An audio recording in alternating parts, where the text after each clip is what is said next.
Diet Disruptors. This is a big day. If you are watching this live with me, say hello. We stream live in our Disruptive Nutrition Facebook page. We stream live in our Diet Disruptors Facebook group, and we stream live in our YouTube channel.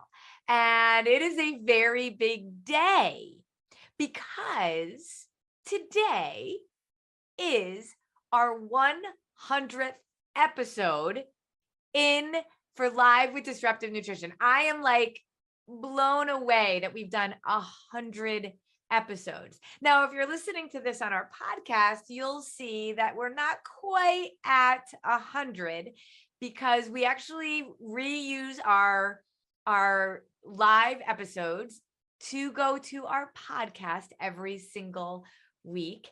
And we didn't start doing that right away. We did a few of these episodes first and then realized this needs to be a part of our podcast. So we'll celebrate our 100th podcast in a few more episodes, but I am really excited. So if you're watching live with me, type 100 in the comments and just celebrate with me. And I'm just really excited about this because, gosh, 100 episodes ago, I remember I was on my very first episode and I was super nervous. I had this whole big plan. It took me a long time to kind of come on and share. I don't know why, I did lives many times before, but it felt different because it was live with Disruptive Nutrition. It was an episode. It was like the start of something new. And 100 episodes in, I'm comfortable now. I love connecting with you all. I've been able to show up week after week after week for 100 weeks to be able to give you value, hopefully, to be able to teach, to be able to share my heart,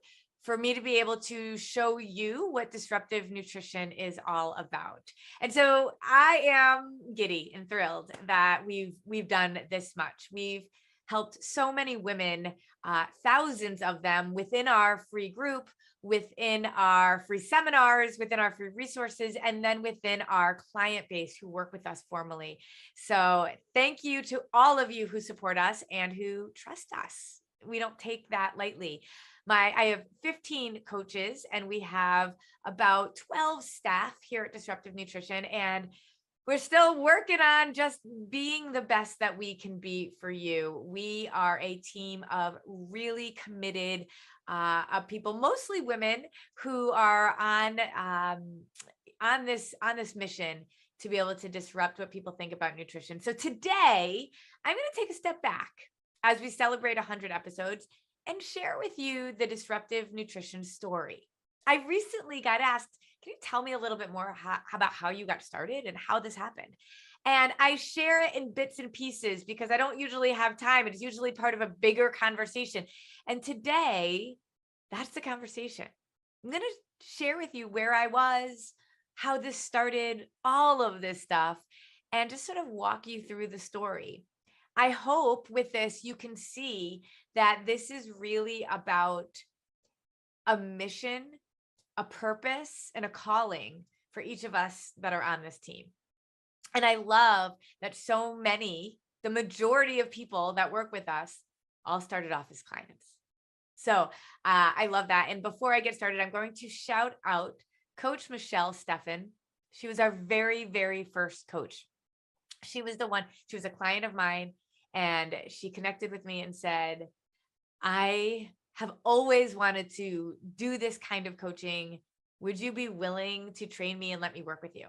And that's how we kind of started in our coaching, because I was the coach for a really long time and had no real kind of idea about how I would scale that or grow that or bring on coaches. And it was Michelle that forced me to kind of think through, how are we going to do this? This could be pretty cool.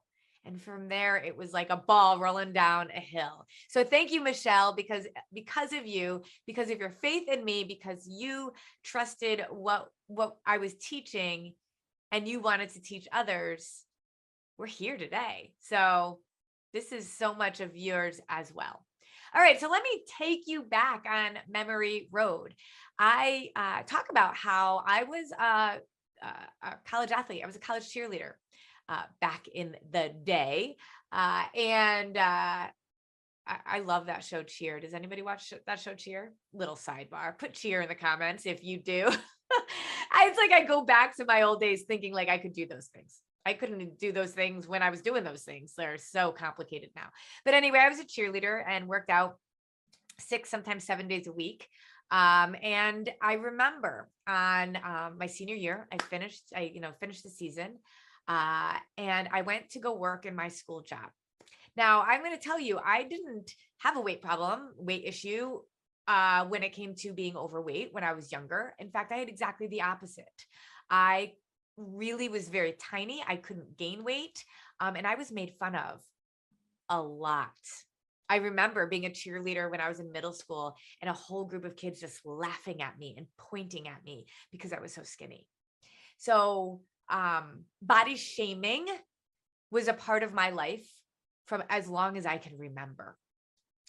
And I do always know, or I always knew and believed that how I looked really equated to and matched my value.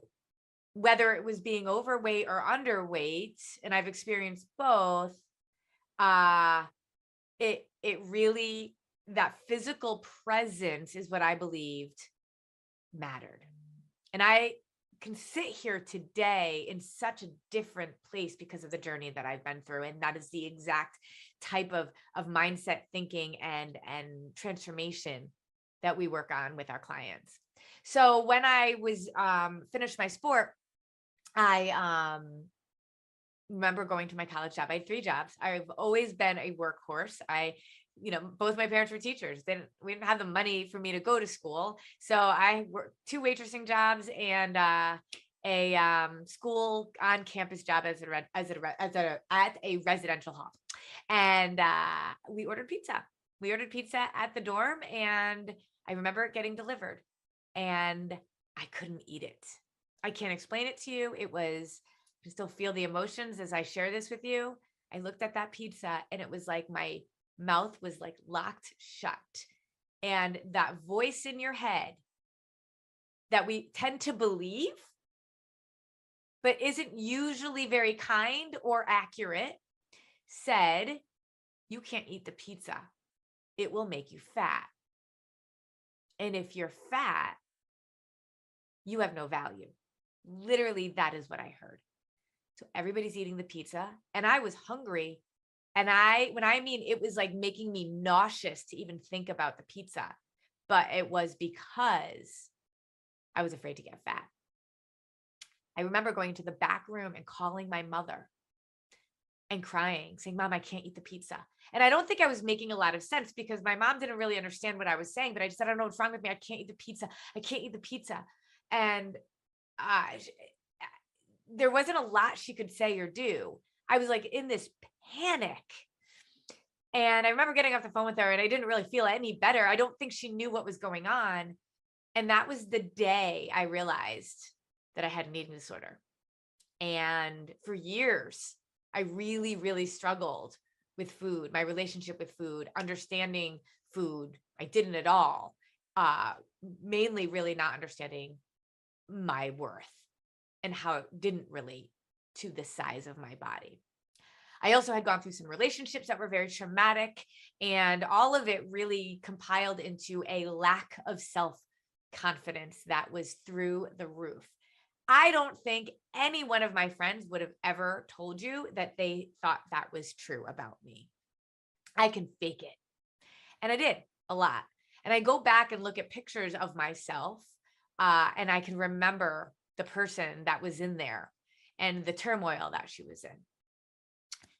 So, I got a lot of help and I tried to work through it as much as I could. And I met my husband, Peter, and he had really no idea that any of this was an issue at all. I kept my dieting, eating kind of things a secret. I was very obsessed with the scale in my body and all of those things, but nobody really knew it per se. At least I don't think they did. Maybe they did. But then I got pregnant. And I will tell you that part of having an eating disorder also often correlates with infertility. So I was not able to get pregnant for 5 years, finally got pregnant through IVF. And I look back now and I just think, I wish this is part of why raising my girls to have a solid foundation in who they are, in their bodies, in their value, in food, in nutrition, and understanding it was so important because as much as I appreciate so much the journey now of infertility, as much as I wouldn't have wanted any other child than the one that I got, it was traumatic. It was a lot. It was expensive. It was hard. My body wasn't healthy, but I did. I got pregnant and I was the happiest pregnant person in the world, even though I had kidney stones while I was pregnant. And I kept saying I craved a Big Mac. That's all I did. I craved Big Macs.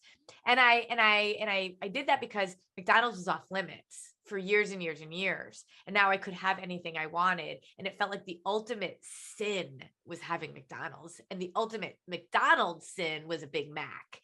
And so my husband would go and get me Big Macs all the time. Well, I gained a lot of weight while I was pregnant and really struggled to take it off.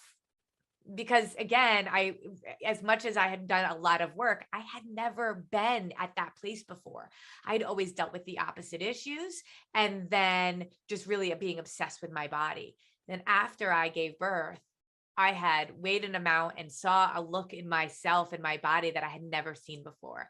I remember just being in the mirror and squeezing parts of my body, looking at it and say what it would look like if I was thinner, if I was normal. And I struggled for years and years with that. Did again, all the different diets to try to get back to where I thought I would be. And it was so crazy because I was obsessing back then or before all of it about my weight because I was afraid to gain weight. And then after I did, I really just didn't know how to lose it. And then one day I remember I had a second child, and that was also a problem when it came to fertility. Another IVF that ended up failing and we miscarried. On the day that I miscarried, my daughter Ellie was born in Malaysia. So I find that to be amazing and not a coincidence, right? And so long story about our adoption. I have an amazing website all about our experience around that, but we ended up adopting Ellie. And so when they were about 5 and 6 years old, we would do pizza night, Friday night pizza night, but I thought nobody noticed that I wasn't eating the pizza. We would order salad and pizza, and I would eat the salad and not the pizza. And I would have the dressing on the side, and it would just be lettuce and tomatoes. And one day, one of my kids said, "Why does mom not eat the pizza?" And the other one said, "Because it has too many calories." And here I was thinking I was hiding all of this, thinking that I wasn't doing this to my kids. I wasn't teaching them any issues like that. I was an educator. Remember, I was an educator for more than 20 years, a special educator, a behavior specialist. I was so tuned in to behaviors. You know how many checklists we had, behavior plans we had in my house? And so I was very aware of my language and what I was inadvertently teaching kids. I was doing cultural competency training in schools all around the country. And I was really clear about bias and that we come to conversations with a bias, but I wasn't thinking about it when it came to that. And so when I heard that, I was like, oh, snap, there's a problem. I knew it. And I remember looking at myself in the cabinet from the kitchen, looking at my reflection, I was just completely disgusted with who I had become. And so I joined a gym. I joined a gym because that is what I knew I needed to do. I was already restricting. And so the difference is I just had to join a gym. I wasn't working out again. And that's what I had done when I was an athlete. And so that's all I had to do. So I went and joined a gym. And if you were all with me last week, I had my podcast with my trainer, Mark from Living Lean. And he's still my trainer, even though he's in Cleveland and I'm in Connecticut now. I work out with him virtually. You can follow me on Instagram at Carrie_Lapoli. And I usually post our Living Lean workouts each day.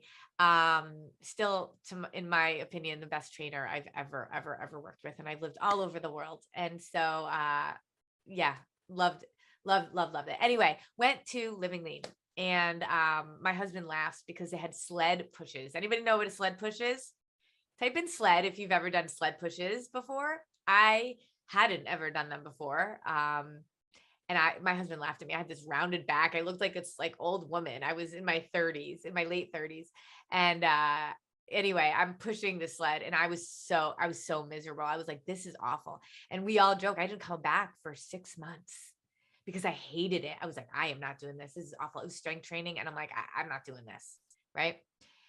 I then went through the whole cycle again. And it's like, when I talk to women, I'm like, okay, you're just not ready. You're just not ready. And there are women, many women we do not even invite into our family in terms of really, truly, formally working with us until we believe you are ready to invest yourself, your time, your money, and to say, yes, I'm going to do this and I'm going to do this right and well. So I wasn't ready. I was in a lot of pain, but not enough pain. So 6 months later, I go back to the gym and then I work out for a year. I was ready. I showed up 4 days a week in the gym for a year and I got stronger, but I really didn't see any difference in my body. And I remember a year later, I was so frustrated. I was drinking 5 to 6 cups of coffee a day. I used to pour a pot of coffee and bring it in the car with me when I would drive to schools and consult in them because it was cheaper than going to Starbucks. I literally would do that. I would pour a big cup and then I'd brew more coffee and bring the whole pot. I was a mess. I really, really was, even though I was working out and I wasn't seeing any changes in my body. And then one day, a nutrition coach came to the gym and it was a $5 seminar. And I sat there at the seminar and he said, what do you think is more correct? Eating an apple or pizza with chicken? And I was like, wait, what? I don't do the pizza. Remember, pizza in college, pizza at home. I don't do the pizza. Well, come to find out, yes, an apple is healthier, but a pizza with chicken is going to give you the ability to balance your blood sugar. And I was like, balance your what? An apple on its own can spike your blood sugar, cause you to go blood sugar spike and then crash, and then you're hungry. And when you got the right nutrients in the right portions and the right frequency and you balance your blood sugar, that changes everything. And I was like, I can eat pizza. Let's go. So I signed up to work with him for 10 days. And on day 7, I remember those pistol squats in the gym. Anybody ever do like a one-legged squat? That's kind of like, I did it on a box. I did one with 15 pounds in my hands. And I was like, what? And then after 10 days, I decided to continue to work with him. And it was real expensive. But again, I was ready. And I really started to understand more about food and my body. And within a relatively short amount of time, people were like, what are you doing in the gym? They were like, what's going on? What are you doing differently? Because it started to all come together and make sense. So I started working with Joe and really connecting with him and building kind of like a side passion for myself while I was an educator. But the difference with Joe is that he didn't really talk about the importance of eating clean. He just talked about the importance of balancing our nutrients in a certain way. So I would go and have like potato chips and turkey because it was a protein, fat, and carb, and that was fine. Well, I still had a lot of inflammation. I still had digestive issues. I couldn't get off the coffee. And so I started like, after a while, I got off this high of how excited I was that I was losing weight and realized I'm not really that healthy. So I started digging in and really understanding the importance of eating clean and whole unprocessed food and what's really going on in our food today and the impact of dairy and gluten. And it's not to say that I don't have those things. We know, right? Our diet disruptors know you can eat anything. Everything is just a protein, fat, and carb. That's it. But there's no food that makes you feel that should be good or bad, right? But simply put, there's food that serves your body and there's food that serves your soul. And we need both. And I realized that while I was, fueling my body, I wasn't serving my body. So I dug deep. I started working with clients, mostly like friends and family and things like that first, and really implemented this concept with clean eating. And the results were amazing. Absolutely incredible. Remember, I I was a national educational consultant at this point. I was traveling 2 weeks a month and doing this on the side. And at first, I was just doing this as like trying this and like a favor to people. But really, I was doing it because I knew there was something here for me, something bigger than what I was doing. I just didn't know what it was. And then I got referrals from friends of friends. And I realized I had to start figuring this thing out. So I did. And I started doing this very small and on the side. But I started teaching women just about food. And we did a 4-week kind of an opportunity to eat clean and learn how to balance your blood sugar. And then at the end of the 4 weeks, I was like, all right, now you can implement, you can do this. You don't have to eat clean all the time. Just adjust, and you got it. You can add foods back in as you want to. Make sure you're eating protein, fat, and carb. Eat clean as much as you can, and you're good. And I got message after message. This is amazing. This is the best thing I've ever done. I don't feel deprived. I know I can do this forever. This is awesome, awesome, awesome. And hundreds of women I would work with. And still today, like 6, 7, 8 years later, I'll get texts from women or phone calls from women saying, that was the only thing I ever did that really worked. And I was like, so why aren't you still doing it? And they're like, yeah, I fell off. Well, we did some data testing, and more than 90% of people who would work with me in the beginning fell off a year later. And if I'm saying that this is sustainable, this is literally it, this is the last nutritional advice you'll ever need, and a year later they're not doing it, then what am I doing here? And remember, I was a special ed teacher. I was a behavior specialist. I was a national consultant going around and doing turnaround work in schools, turning around failing schools. And so I worked a ton with change. I trained administrators, I trained teachers all around the country on how to change their thinking so that they can change what goes on in their schools. I wasn't doing that with nutrition. I was just teaching people how to eat. And I was only doing part of it.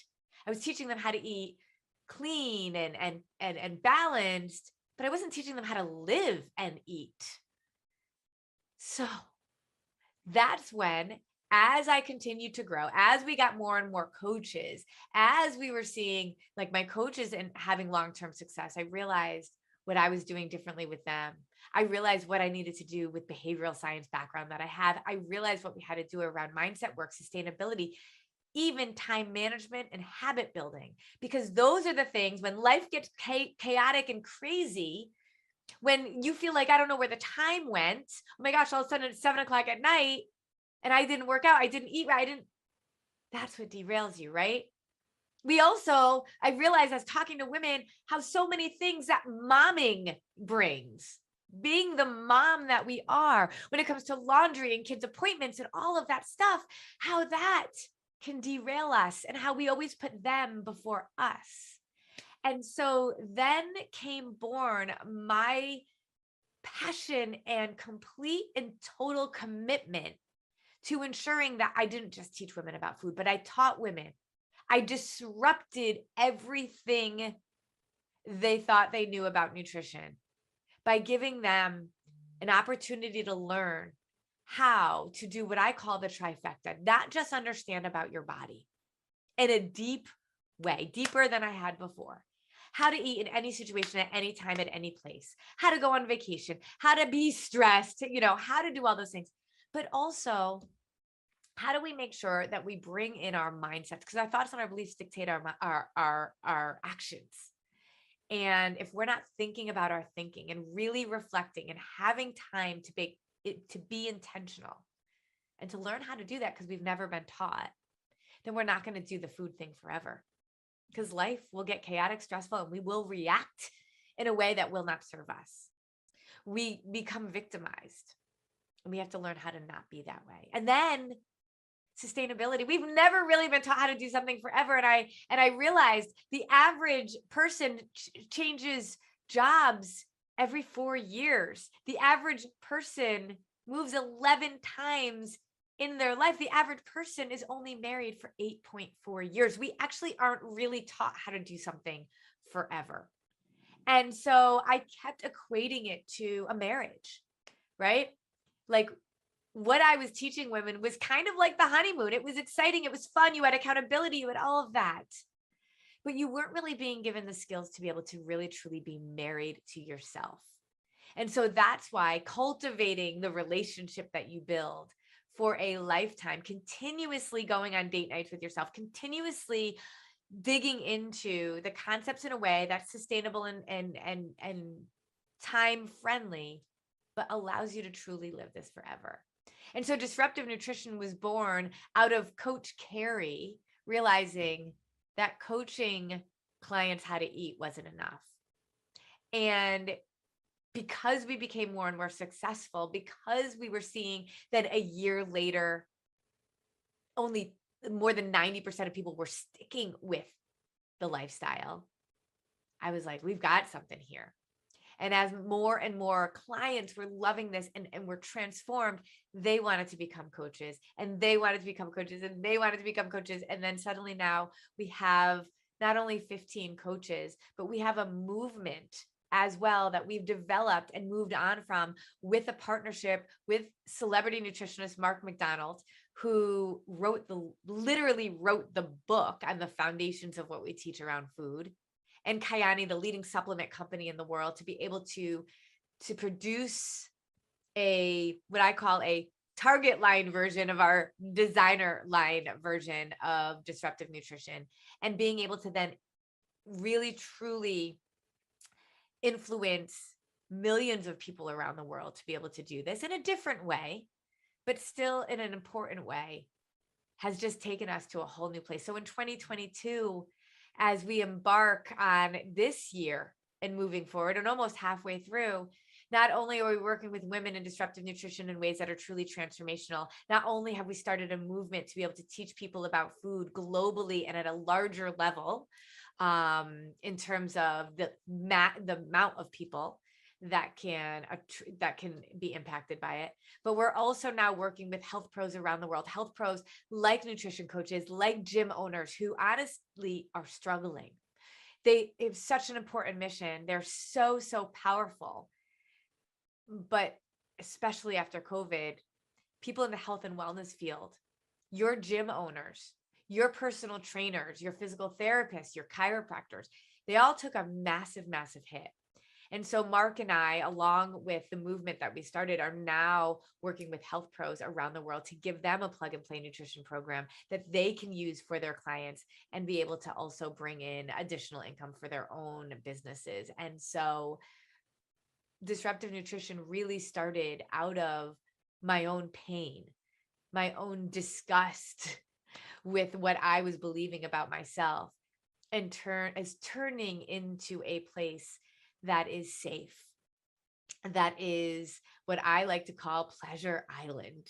It is where that freedom from obsessing about the scale, about food, about your bodies can diminish or go away completely, because you have confidence in knowing that what you're doing for your mind and your body and for your family is right.